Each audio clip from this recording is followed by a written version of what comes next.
આ વર્ષે ખાસ કરીને જે લોકો નવી ભરતી પામ્યા છે, જે લોકોને આજે એનાયત પત્ર મળી રહ્યા છે, તમને સૌને આ વખતે ભરતી પછી તમારું કયા કયા જિલ્લામાં તમને પોસ્ટિંગ આપવાનું તે પહેલા તમારી પાસે અલગ અલગ ઓપ્શન્સ માંગવામાં આવવાના છે. એ પહેલી વાર આ પ્રયાસ કરી રહ્યા છે.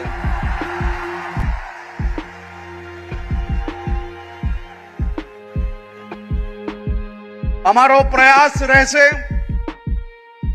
કે તમામ લોકોને નજીકમાં નજીક જે જગ્યા પર આપી શકીએ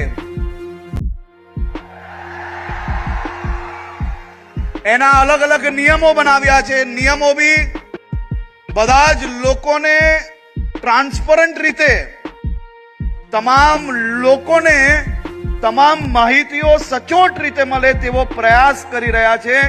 તમને સૌને આનો લાભ મળે તેવી આપ સૌને શુભકામનાઓ.